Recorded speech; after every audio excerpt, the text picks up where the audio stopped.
Vamos dar continuidade a essa era de Vargas, né? Nós já trabalhamos a primeira Constituição da era de Vargas, que foi a de 34. Agora vamos para a Constituição de 1937 da era de Vargas. Vamos trabalhar a partir da leitura de José Afonso da Silva, o Adila Megubulos e Paulo Bonavides, e de alguns historiadores, como nós temos alguns historiadores que tratam também dessa possibilidade de você poder discutir o período varguista. A Constituição de 1937, né, ela é uma Constituição que vem de um único poder, do poder que é instaurado por Vargas, que é o líder carismático, né, do povo brasileiro. O Adila Megubulos descreve aqui numa síntese muito interessante. Ele diz: a Constituição dos Estados Unidos do Brasil foi decretada em 10 de novembro de 1937, chamada de Polaca, porque Getúlio Vargas, embalado na posição universal de descrença da democracia, inspirou-se na Carta Ditatorial da Polônia. Então, é elaborado no Brasil aquilo que José Afonso da Silva, no seu livro, traz com o nome de Estado Novo, tá certo? O Estado Novo é o Estado brasileiro sob os auspícios da ideologia do totalitarismo, não é? Dos regimes totalitários que foram organizados na Europa. Então, quais são as características do totalitarismo? A primeira é que há uma excessiva exaltação ao Estado, não é? A partir de uma crítica feita ao liberalismo e à própria democracia. Há uma hostilidade aos princípios da democracia. Por isso que nós podemos dizer que o segundo momento da era de Vargas é instaurado uma ditadura no Brasil, a ditadura da era varguista. Há uma valorização das elites, e tudo isso é sob os auspícios também da teoria hegeliana do Estado, quando Hegel diz que o Estado é Deus, né? Quem é Deus? É o Estado. O Estado é a mais perfeita encarnação do espírito objetivo. Aonde nós vamos encontrar o Estado totalitário? Nós vamos encontrar o Estado totalitário na Itália, não é? A Itália instaurou um tipo de totalitarismo chamado de fascismo, que era um movimento, não é, contra o próprio liberalismo decadente e a infiltração do pensamento internacional comunista. Nós vamos encontrar também, não é? O fascismo, ele é tessiturado e é um termo criado pelo próprio Mussolini. Lá na Alemanha, nós vamos encontrar um totalitarismo de natureza fascista. Por quê? Porque vai entrar aí, não é, a questão da crítica à democracia clássica, vai entrar também a crítica do liberalismo e a ideologia das raças, que vem desde os tratados sobre a raça de Gobineau, que colocava a raça ariana como sendo uma raça pura.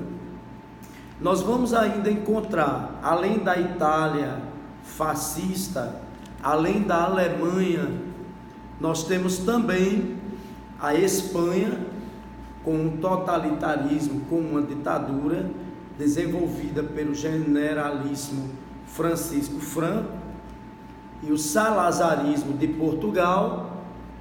Na Argentina nós encontramos Perón e encontramos também uma mulher ao seu lado que vai dar um grande suporte político, que é Evita.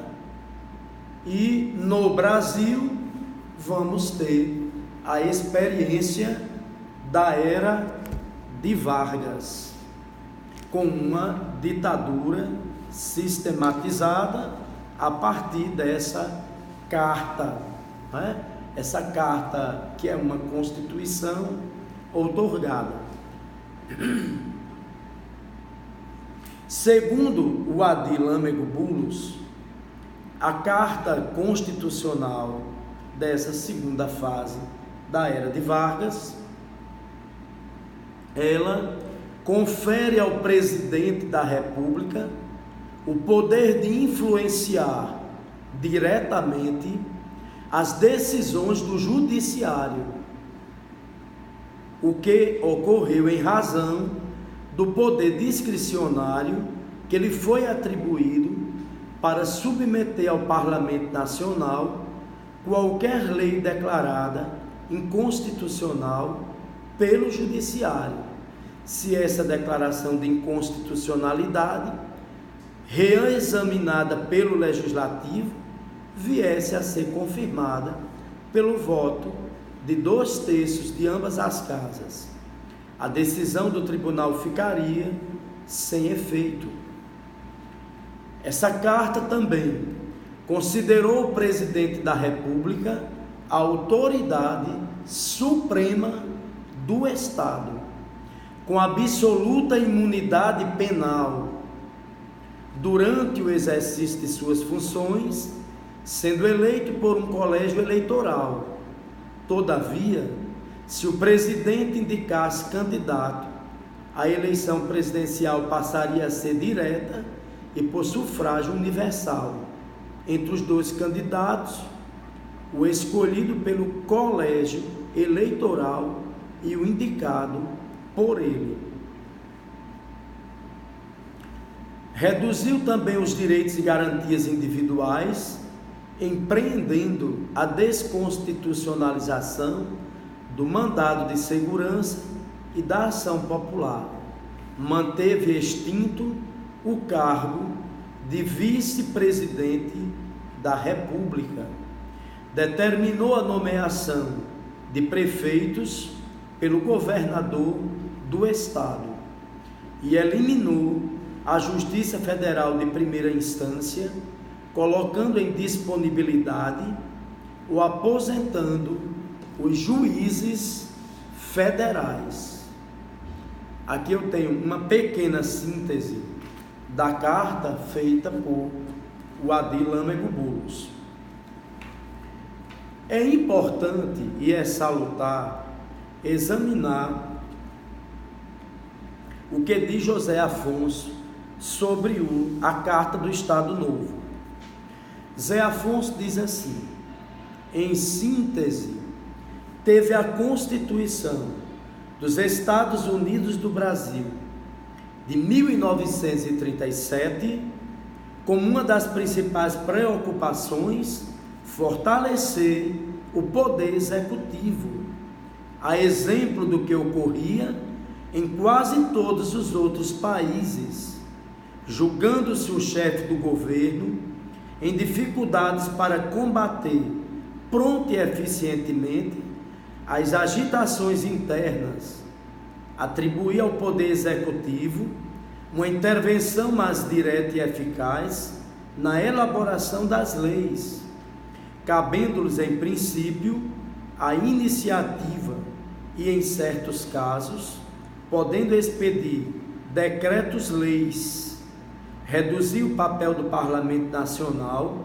em sua função legislativa, não somente quanto às suas atividades e funcionamento, mas ainda quanto à própria elaboração da lei, eliminar as causas determinantes de lutas e dissídios de partidos, reformando o processo representativo, não somente na eleição do parlamento, como principalmente em matéria de sucessão presidencial. Colocava o Estado na função de orientador e coordenador da economia nacional, a nacionalização de certas atividades e fontes de riqueza, a proteção ao trabalho nacional, a defesa dos interesses nacionais.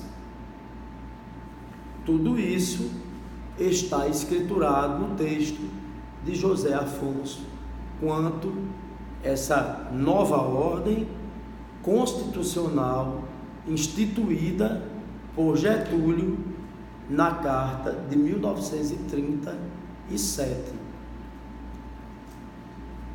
Eu acredito que com essas observações a gente tenha e possa fazer um esforço para ler a Constituição de 1937 e compreender que ela está inserida, não é, numa proposta, a proposta de um nacionalismo, a proposta de uma necessidade imediata de uma ditadura para organizar este programa, e que ela também tem uma inspiração nas constituições dos estados totalitários da Europa.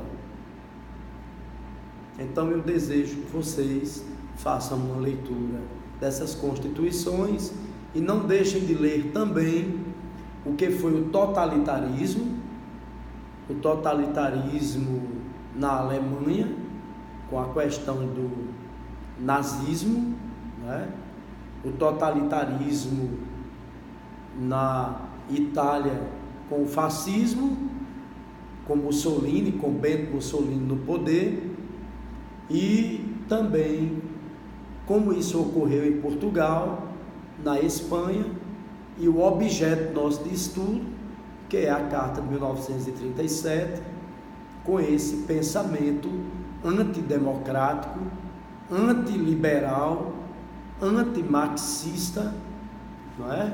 Mas que Getúlio é um político que tanto serviu, não é, às elites que formaram, que deram sustentação a essa nova condição, até por conta de que o seu governo é responsável por um processo de industrialização por substituição das importações, e também pelo populismo, pela forma populista do poder, que Weber chama de poder carismático, né?